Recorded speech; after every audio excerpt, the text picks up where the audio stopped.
Israel this morning says it's still assessing the effect of its attack on Hamas leaders in Doha, Qatar, a close U.S. ally working with President Trump to reach a ceasefire between Israel and Hamas to end the war in Gaza. President Trump had rare criticism of Israel, telling the Emir of Qatar that the U.S. wasn't involved and that his country would not be attacked again. I was very unhappy about it. I was very unhappy about the way that went down. Israel launched the airstrike on a building in Qatar where Hamas leaders were meeting. Qatari officials say they were discussing President Trump's proposal for a ceasefire and called Israel's action an attack on all principles of diplomacy. Israeli Prime Minister Netanyahu said the mission was launched after Hamas claimed responsibility for a mass shooting in Jerusalem this week.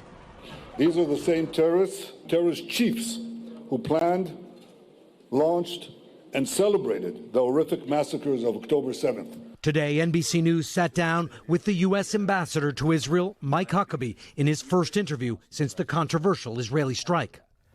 One of the things that stood out to me the most is that the United States, the White House, found out about this operation not from Israel, but from the U.S. military.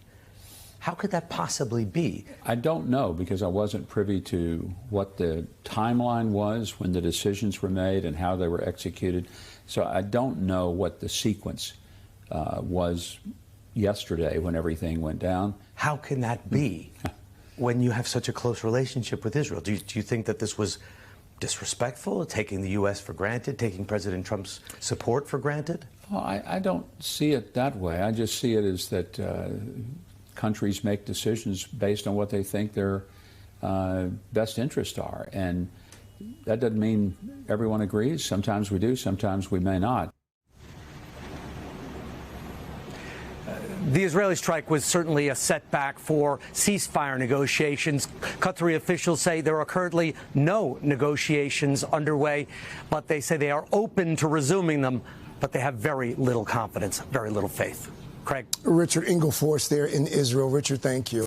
Hey, thanks for watching. And don't forget, you can catch the Today Show every morning on NBC or take Today when you're on the go. Just follow the Today podcast on Apple Podcasts, Spotify, or wherever you listen.